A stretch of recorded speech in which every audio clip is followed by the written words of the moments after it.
Albert Dupontel, dans Au revoir là-haut, presque aussi circonspect que devant son invitation à la 43e cérémonie des Césars Au revoir là-haut. Jérôme Prebois portrait, allergique au tapis rouge et au smoking, l'acteur et réalisateur n'est que très rarement présent aux remises de prix. 13 fois nommé pour son film Au revoir là-haut, 5 ans après le triomphe en 9 mois ferme, il est peu probable qu'il soit présent en salle Playel ce vendredi soir. Rien n'est vraiment décidé, mais je ne pense pas qu'il vienne au César. Pas facile dans son entourage de comprendre le mode d'emploi d'Albert Dupontel. Au revoir là-haut, son 6e long-métrage, a beau être 13 fois nommé cette année, Albert Dupontel il n'a pas décidé de céder au Sirène au Star System. Et tant pis si, avec 120 battements par minute de Robin Campillo, 13 nominations également, son adaptation du roman de Pierre Lemaitre fait donc office d'immense favori dans la grande famille du cinéma français. Il est un peu cousin grincheux. Lire aussi, Albert Dupontel. Regardez les acteurs, c'est une façon de s'oublier depuis plus de 20 ans, ses absences au César sont récurrentes. En 1997, sa première réalisation Bernier, nommée au César 1997 du meilleur premier film, devancé par Y aura-t-il de la neige, à Noël, de Sandrine Vesset. Lui-même est cité pour le trophée du meilleur acteur dans un second rôle, remporté par Jean-Pierre Daroussin pour Un air de famille. L'enjeu devient plus important en 2000, quand il concourt pour la statuette du meilleur acteur pour son rôle dans La maladie de Saxe en face des poids lourds comme Jean-Pierre Bacry, Vincent Lindon, Daniel Auteuil et Philippe Torton. Idem 9 ans plus tard, pour son rôle titre dans le drame de Jean Becker, 2 jours à tuer. Lire aussi, Au revoir là-haut, le grand retour de Dupontel. 2014 fut peut-être l'année où, avant aujourd'hui, le cinéma français l'attendait le plus. Son 5e film, 9 mois ferme, est alors 6 fois cité, y compris dans les catégories du meilleur film, meilleur réalisateur et meilleur acteur.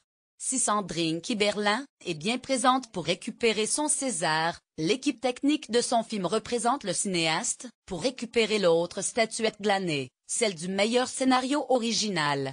Pince sans rire, l'homme est également reconnu pour sa discrétion générale dans les médias, voire pour son inimitié chronique envers les journalistes. En 2009, visiblement de mauvaise humeur face à Laurent Bignol lors du 19/20 de Sur France 2, il quittait brusquement le plateau, vexé que le présentateur n'ait pas son film, Le Vilain. Mais cette discrétion s'est fortement atténuée ces derniers mois avec la promotion de Revoir là-haut, jeu auquel l'ancien humoriste s'est plié bon gré mal gré. Invité par Yann Barthès, en octobre dernier chez Quotidien, il confiait « Aller ou pas au César, ce sont des choix. Il y a différentes façons de faire du cinéma. Les émissions de télé qui parlent du cinéma c'est bien, ça fait de la pub. » Avant d'expliquer son refus de la compétition, maintenant les Césars, c'est aller au Louvre et dire que tel peintre est meilleur qu'un autre peintre. Je suis perplexe devant ce jugement intellectuel. Alors prudemment je me mets à l'écart, mais je trouve ça bien que ça existe. Même métaphore qu'il filait dans les colonnes de l'Express en janvier 2016, vous imaginez la même chose en peinture, cette année, c'est Van Gogh qui gagne. Monet et Renoir se sont fait recaler. C'est ridicule, non? Dans la lignée de Jean-Paul Belmondo, qui n'était pas venu chercher son César du meilleur acteur pour Itinéraire d'un enfant gâté, Albert Dupontel ne se fit qu'au jugement du public. Son dédain pour les récompenses cinématographiques, les grands-messes et autres mondanités, correspond à son caractère désespéré et pince sans rire. D'autres souligneront la facette introvertie du personnage, sa vision un brin pessimiste du monde, représentée par l'absurde et l'humour filé dans la plupart de ses films.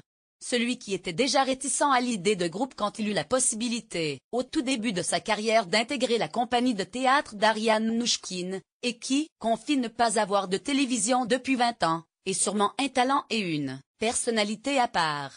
Après avoir joué un orphelin né dans une poubelle, Bernie, un clochard, enfermé dehors, un vilain, le vilain, ou un criminel, 9 mois ferme, Albert Dupontel habite un personnage de gentil un peu plus académique dans son dernier film.